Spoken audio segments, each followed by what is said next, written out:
héroes de la fe cristiana cuando no es verdad. Y en segundo lugar estábamos hablando obviamente ya sobre la derrota, qué significa la derrota bíblicamente, y vemos y hemos visto a través de ejemplos muy claros del pueblo de Israel en cuanto a derrotas.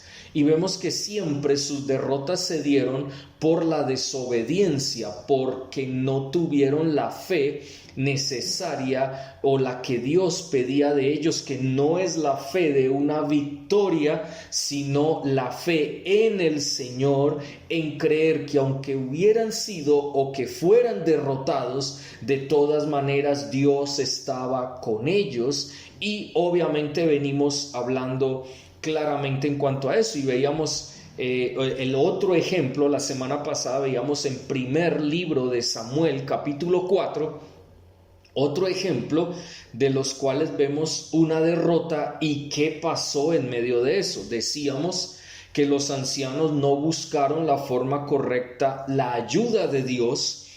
¿Por qué? Y decíamos, ¿por qué? Porque en primera instancia no hubo un verdadero o genuino arrepentimiento de parte de los ancianos y del pueblo de Dios a sabiendas de que habían pecado. Dos, decíamos que no actuaron humildemente en su búsqueda a Dios, porque su acercamiento a Dios fue recriminatorio, o sea, recriminándole a él del por qué los había humillado ante los enemigos, cuando sus promesas, y recordemos que en este segundo ejemplo era muy similar al primer ejemplo, donde Josué y el pueblo de Israel se aferraban a las promesas que Dios les había dado, de que ellos siempre al andar delante de Dios iban a tener victoria, pero sufrieron una derrota. Aquí nuevamente ellos van delante de Dios de una manera recriminante delante del Señor y le dicen: ¿por qué nos humillaste de esa manera delante de los filisteos? Recordemos entonces que en medio de todo ello, ellos no estaban respondiendo de la manera correcta como ancianos, como siervos de Dios, como hijos de Dios, como pueblo de Dios. Solo les importaba, también decíamos, solo les importaba si lo que ellos le decían a Dios y lo que las promesas y el arca que estaba en ellos iba a funcionar. Porque recordemos que el arca, al estar con ellos, determinaba que su presencia iba con ellos y obviamente iban a derrotar a sus enemigos. Pero resulta de que sus enemigos, aunque por un momento tuvieron temor, tuvieron miedo, porque supieron de que el arca llegó a estar ahí con el pueblo de Israel. Entonces los filisteos dijeron: no, nos van a derrotar, ese Dios está con ellos, los dioses que derrotaron y destruyeron a los egipcios, al faraón y los egipcios, también nos van a derrotar a nosotros. Entonces ellos creyeron que iban a ser derrotados. Sin embargo, ellos lucharon contra Israel y vencieron a Israel, y por eso Israel se sintió humillado y fueron delante de Dios. En vez de arrepentirse, en vez de sacar el pecado del pueblo que estaba teniendo en ese momento, solo les importó si iba a funcionar el hecho de que el arca estuviera en medio de ellos. Decíamos también que creían que la presencia del arca haría que Dios iba a trabajar en favor de ellos. Por otro lado, decíamos que ellos pensaron que Dios se vería forzado, al tener el arca entre ellos, se vería forzado a pelear por ellos, y si no lo hacía por el bien de ellos, lo haría por su honor, por su nombre, por su gloria. Y ellos empezaron a quejarse, a murmurarse, a acusar a Dios por el fracaso. Entonces, obviamente decíamos también que era una forma de tentar a Dios, de forzarlo a que haga un milagro. Y decíamos del ejemplo de Jesús en la tentación en Mateo capítulo 4, cuando Satanás Primero le dice, si tienes hambre, convierte y eres el Hijo de Dios, convierte estas piedras en panes, en un pan para que comas. Obviamente Jesucristo no cedió ante la tentación. Luego Satanás le dice, bueno, mira, súbete a este pináculo y tírate desde allá, que obviamente tú sabes que dice la palabra, escrito está, que los ángeles van a ser mandados para que te recojan y te reciban y no te mates. Entonces ahí es donde Jesús dice, al Señor tu Dios adorarás, y obviamente decía, no tentarás al Señor tu Dios. Y cuando nosotros buscamos forzar a Dios a que haga un milagro, porque Él prometió, porque Él dijo, porque es que su palabra dice, estamos tratando de tentarle. Y hay que tener cuidado con eso, porque lo que nosotros debemos hacer es sujetarnos a la voluntad de Dios, cualquiera que ella sea. Pero a veces nosotros queremos que Dios nos respalde aunque nosotros estemos en pecado, aunque nosotros estemos equivocados, y no nos importan nuestras equivocaciones. Lo que importa es que funcione nuestro clamor, que funcione lo que nosotros vamos delante de Él para decirle, haz esto, Señor, por nosotros, para tu gloria y tu honra. Y muchas veces no es para la gloria de Dios, sino para nuestro capricho, y poder de esa manera ser librados de cosas que Dios no va a librarnos, porque Él quiere que nosotros aprendamos algo a través de lo que vivimos. Entonces decíamos, para terminar, que el arca había sido tomada como un amuleto de la buena suerte. En vez de creer que el Señor es quien los puede salvar, creyeron más en un objeto como el arca. Y con eso no estoy diciendo que el arca, que en ese momento simbolizaba la presencia de Dios en medio del pueblo, no significará nada, no, por el contrario. A través del arca, al estar el arca en el pueblo, simbolizaba la presencia de Dios, pero el problema es que el pueblo de Israel era un pueblo idólatra y terminó idolatrando el arca. Y ahí era donde yo les decía a ustedes que a veces nosotros también creamos ídolos de las cosas de Dios para tratar de forzar a Dios, porque pensamos que son amuletos de la buena suerte y que eso nos va a ayudar y que eso es lo que nos va a salvar, y quitamos la mirada del Señor, de quien verdaderamente es quien nos salva, y la ponemos en cosas que hacen parte del culto cristiano o hacen parte de la vida cristiana. Y ahí tenemos que tener mucho cuidado. Por eso vemos en muchas ocasiones predicadores que hacen más énfasis en las promesas de Dios que en el Dios de las promesas. Entonces, cuando Dios no cumple, inmediatamente la persona dice, Dios es mentiroso, porque Él prometió. Y recordemos que el pueblo de Israel varias veces cayó en ese pecado de decirle, Señor, pero si tú dijiste, entonces ¿por qué no cumpliste? Entonces mientes. Y no, Dios no miente. Dios no podía obrar porque en la vida de su pueblo había pecado. Y vemos que Ofni y Finés, que eran los hijos de el sacerdote Elí, estaban en pecado porque se habían apartado de Dios, habían abandonado los mandamientos de Dios y estaban llevando el arca sabiendo de que ellos habían pecado, estaban en pecado, habían menospreciado los sacrificios de Dios en el tabernáculo, y su papá Elí lo había permitido.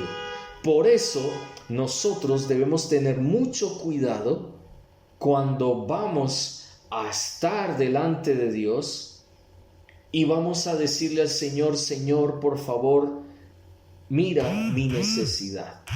No podemos olvidar lo más importante, y eran 2 puntos que habíamos hecho énfasis. 1, Debemos darle el trono de nuestros corazones, de nuestras vidas a Dios. Y 2, debemos siempre buscar hacer su voluntad.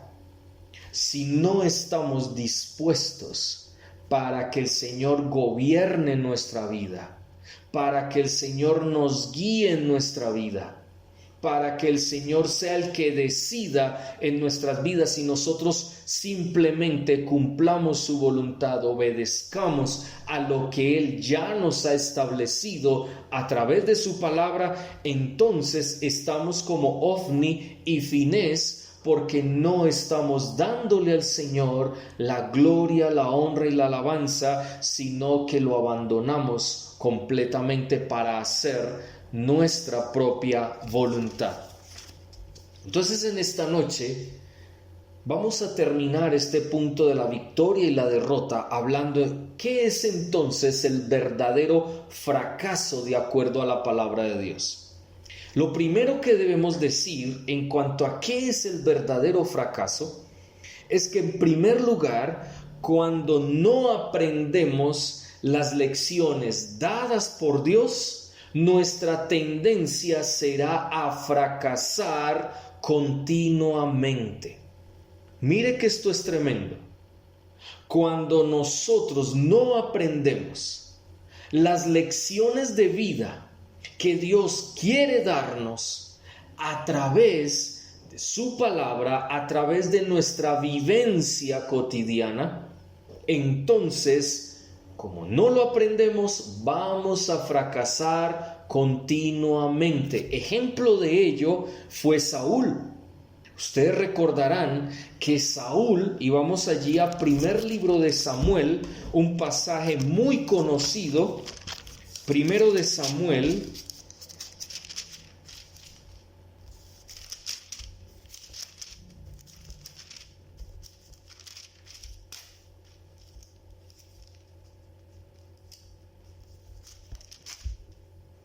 capítulo 15, primer libro de Samuel, capítulo 15. Saúl había sido nombrado rey de Israel por petición de Israel. Ni siquiera fue por una iniciativa de Dios, sino que Israel le pidió a Dios un gobernante hombre, es decir, un ser humano que ellos pudieran observar y a quien ellos debieran obviamente en su responsabilidad obedecer. Entonces el mismo Dios les dice que cómo es posible que ellos se hayan cansado del gobierno teocrático, es decir, Dios gobernando su pueblo, porque hasta antes de Saúl Dios era el que gobernaba su pueblo y Dios era el que usaba algunas personas en esa época que estuvieran al frente de Israel para guiarlos de acuerdo a su voluntad. Y ahí encontramos a Moisés, encontramos a Josué y encontramos varios personajes que estuvieron siempre allí guiando al pueblo hacia lo que Dios quisiera. Infortunadamente, cuando Israel pide rey, que porque querían ser igual a las otras naciones, entonces Dios les dice, ustedes quieren rey, ya no me quieren más a mí, entonces les voy a dar un rey. Pero de una vez se los digo, ese rey va a ser un rey que los va a llevar a apartarse de mí. Y precisamente eso fue lo que pasó. ¿Por qué? Porque Saúl desobedece a Dios. Y miremos ahí en el capítulo 15 dice, un día Samuel dijo a Saúl, Jehová me envió a que te ungiera rey sobre su pueblo Israel. Ahora pues, escucha las palabras de Jehová. Si ha dicho Jehová de los ejércitos, yo castigaré lo que Amalec hizo a Israel, cortándole el camino cuando subía de Egipto. Ve pues, hiere a Amalec, destruye todo lo que tiene y no te apiades de él.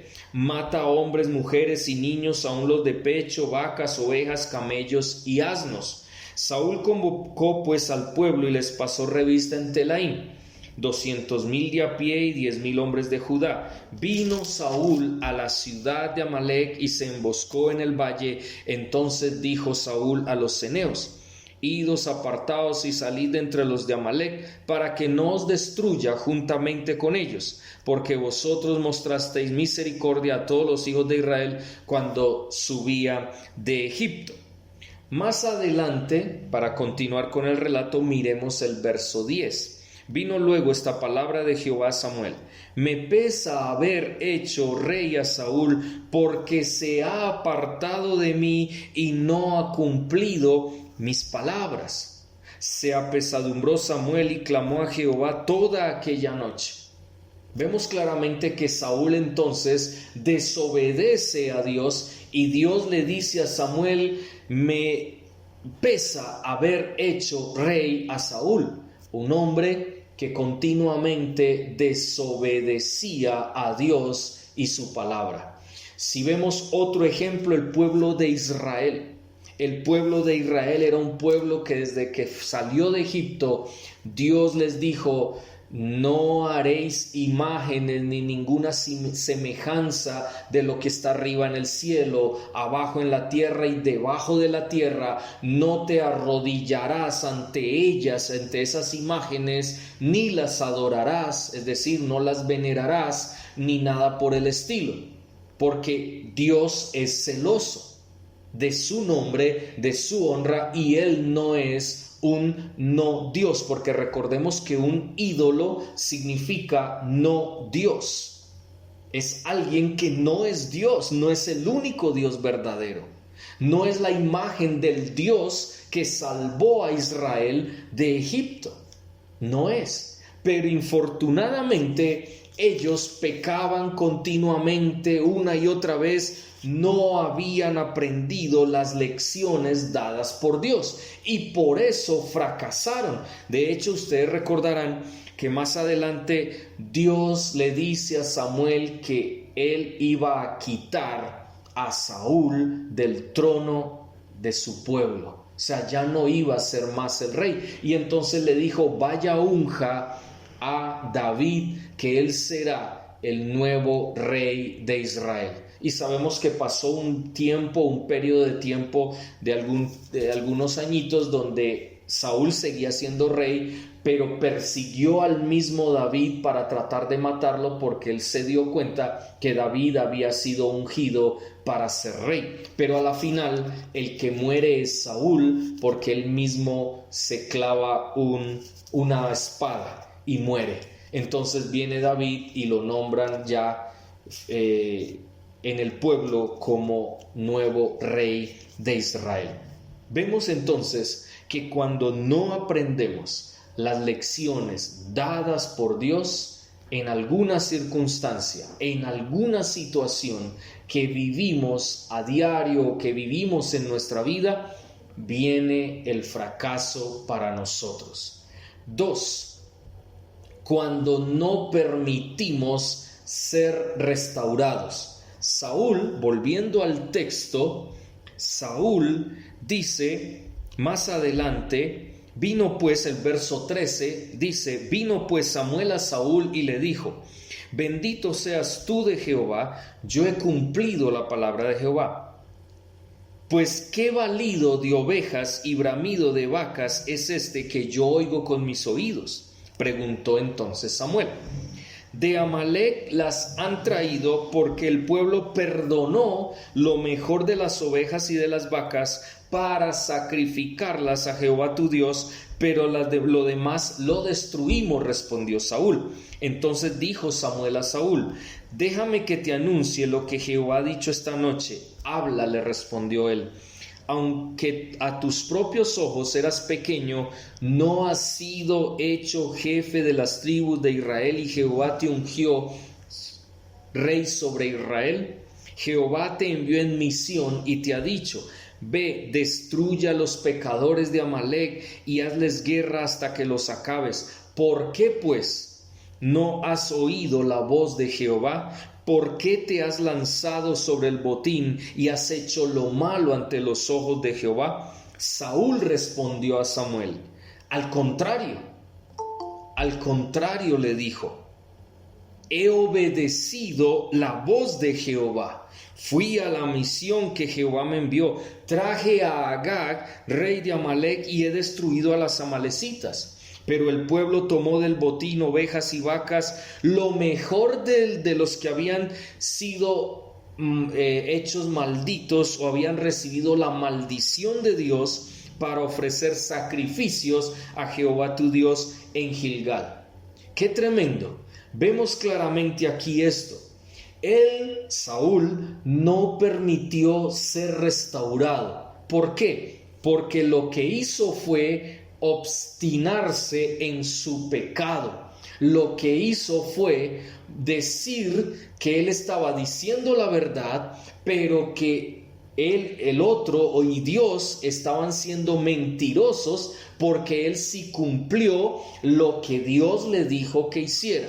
Y sabemos claramente que él no lo cumplió. Primero, porque trajo con vida al rey Agag allí al pueblo de Israel. Pero también trajo del pueblo de los amalecitas, trajeron ovejas, trajeron vacas, supuestamente con el propósito o el objetivo de dar ofrenda de sacrificio en adoración a Dios con esos animales que estaban bajo maldición de Dios.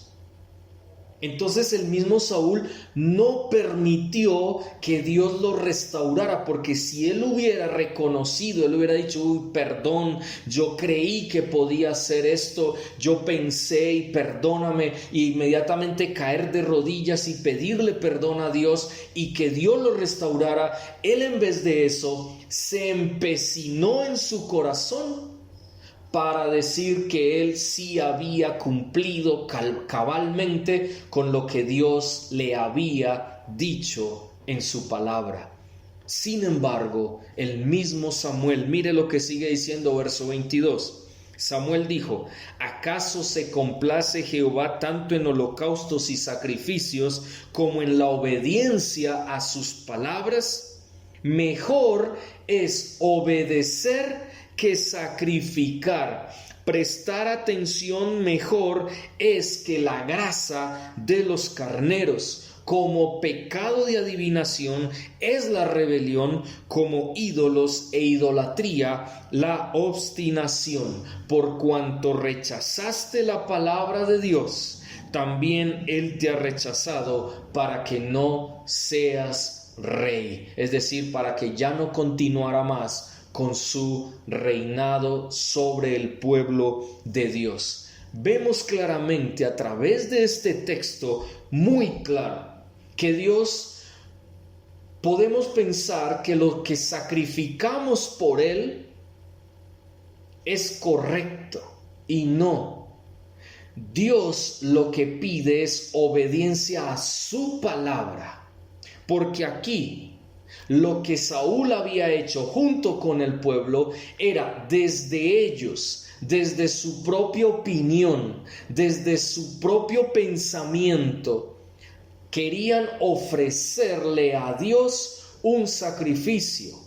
Pero no, Dios no les había pedido sacrificio de esa manera. Dios les había hablado muy claro que Él no quería nada, ni quería tener nada que ver con ese pueblo amalecita, y por eso Él les dijo: acaben con todo, que no quede nada ni nadie de ese pueblo por causa de su maldad contra Israel. Pero infortunadamente Saúl hizo su voluntad, no hizo la voluntad de Dios. Aparentemente uno podría decir: pero ¿cómo así? Pero si mire que él cogió, eso es bueno. Eso era bueno que él hubiera cogido de allá para venir y darle sacrificio al Señor. No, esa es una fe superficial. Una fe superficial es aquella que la persona cree que desde sus propios medios y tomando de lo que está bajo maldición de Dios, y lo toman de allá y lo traen acá para, entre comillas, presentarlo como un sacrificio a Dios, creen que entonces eso está bien, cuando su palabra, Él ha dejado cosas muy claras para nuestras vidas. Él ha dejado claro qué es lo que quiere Él para nosotros. Entonces lo que Él quiere es nuestra obediencia a lo que Él dijo, a lo que Él estableció. Por eso yo siempre les he hablado, les he mostrado bíblicamente que la vida cristiana no es lo que a mí me parece como debo vivirla. La vida cristiana no es como yo crea que deba vivirla o que deba practicarla. No, es como el Señor dice en su palabra, y de acuerdo a su palabra yo debo obedecer lo que ya está establecido para mi vida, de cómo debo comportarme, cómo debo vivir aquí en la tierra. Por eso viene el fracaso, cuando no permitimos ser restaurados. Cuando no permitimos ser restaurados porque no nos arrepentimos de corazón de nuestro pecado, sino que continuamos creyendo que estamos haciendo las cosas bien.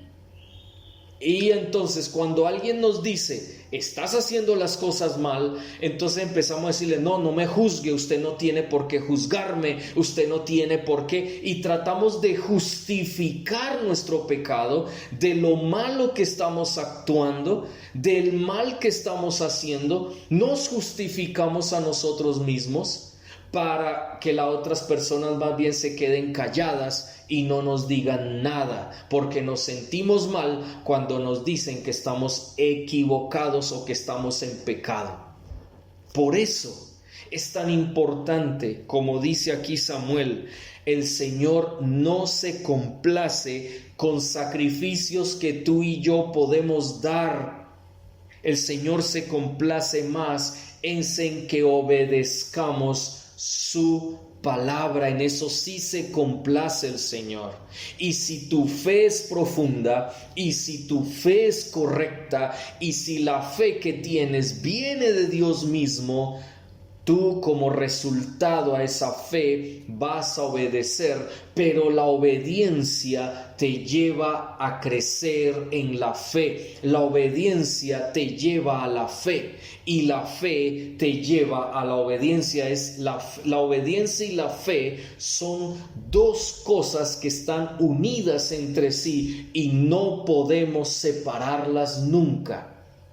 Si Dios me llama, yo obedezco. Y si yo obedezco, entonces voy a creer. Y si creo, voy a obedecer. Eso es algo continuo, un círculo así. Algo que va, obedezco, creo, o creo, obedezco, obedezco, creo, creo, obedezco. Porque a veces tratamos de separar la obediencia y la fe. Y no es posible. Porque entonces tú puedes creer muchas cosas, pero no obedeces, como pasa aquí. Saúl creyó, pero no obedeció. Entonces, ¿en qué creía? Creía en lo que él pensaba que era correcto, no en la palabra dada por Dios. Creyó más en lo que él pensaba, creyó más en él y rechazó la palabra dada por Dios, y él creyó que podía tomar del anatema, de lo que estaba bajo maldición, tomar de ahí, dizque para adorar a Dios con esas cosas que tomó de allá, cuando Dios le dijo, no tomes nada de allá, porque una palabra fue dada y simplemente lo que tenía que hacer es lo que Dios le dijo que hiciera. Qué tremendo. Y la comparación que él hace es como pecado de adivinación, es la rebelión, porque prácticamente Saúl se rebeló contra Dios, fue rebelde con la palabra de Dios, porque la rechazó, la menospreció e hizo como a él le pareció, no como Dios dijo. Que ahí es donde está la gran diferencia. Una fe superficial es aquella que me lleva a mí a hacer las cosas a mi manera, como yo pienso, como yo creo. Pero una fe verdadera, una fe que está profundizada en la palabra de Dios, es esa persona que obedece a lo que Dios dice, a lo que Dios llama, a lo que Dios establece a través de su palabra. Por eso el Señor lo compara como adivinación. ¡Qué tremendo! Y también como idolatría cuando nos obstinamos, porque a veces nos ponemos necios, no hacemos caso a la voz de Dios, no hacemos caso a la palabra de Dios y nos obstinamos en nuestros propios pensamientos. Y por eso vienen los fracasos en nuestra vida. Y yo creo que no solamente me ha pasado a mí, te ha pasado a ti, sino a todos en algún momento. Hemos pensado y creído algunas cosas que no son correctas, que no son reales, que Dios nos las estableció.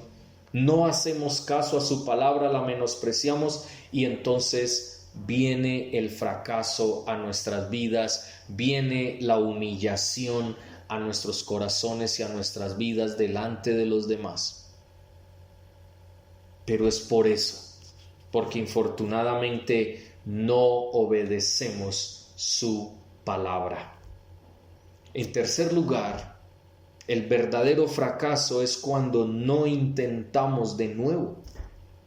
Cuando nos quedamos allí, como decíamos al principio, cuando nos vamos con ese pensamiento, no, es que ya no hay nada que hacer, ¿para qué oro?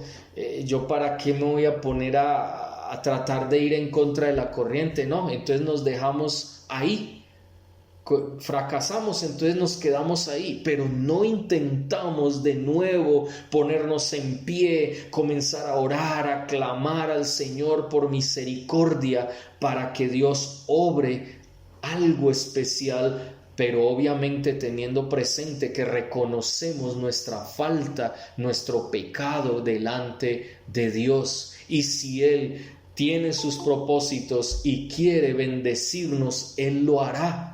Él lo hará y lo hará en el momento de Él, a su manera, no a nuestra manera. Porque no podemos caer en el pecado que cayeron los ancianos de Israel allí en 1 de Samuel 4, cuando los ancianos creyeron que podían obligar a Dios que hiciese lo que ellos le decían, y por eso, poniendo el arca en medio de ellos, decían, no, es que Dios lo va a hacer por su honor, que no lo haga por nosotros, pero que lo haga por su honor. Pero Dios no hizo ni una ni la otra. Dios permitió que Israel fracasara, saliera derrotado, saliera humillado, para enseñarles que debían siempre obedecer su palabra, sus mandamientos, y debían reconocer su pecado y que no debían ir delante de Dios a recriminarle y estarle diciendo, ¿por qué nos humillaste? ¿Por qué tal cosa? Con una actitud grosera, una actitud altiva, orgullosa, en vez de simplemente bajar la cabeza y decir, Señor, hemos pecado, perdónanos y ayúdanos a entender tu voluntad, tu propósito, para poder caminar de acuerdo a tu palabra, de acuerdo a lo que tú has establecido para nuestras vidas. Entonces, el verdadero fracaso es cuando no intentamos de nuevo salir adelante. Así nos toque comenzar desde cero, pero iniciar ese camino, no quedarnos en el camino tirados, como si Dios se hubiera muerto, como si Dios no quisiera levantarnos, sino que Dios nos pide que nos levantemos una vez más, nos esforcemos, no en nuestras propias fuerzas, sino en Él, y Él nos dará la victoria en su momento. En cuarto lugar, el otro verdadero fracaso es creer que el fracaso, la derrota, la pérdida no sirve para nuestra vida. Qué tremendo. Y eso es lo que más pensamos. Y eso es lo que se pregona. Por eso encontramos a gente pregonando más esas victorias fantasiosas de los grandes superhéroes de la fe cristiana, pero no nos damos cuenta que verdaderamente el fracaso, la pérdida, el llegar a un momento en que nos golpeemos no vaya a servir, por el contrario, sirve de mucho. Miremos 2 Corintios, vamos al Nuevo Testamento, y allí en segunda carta de Pablo a la iglesia en Corinto, capítulo 4,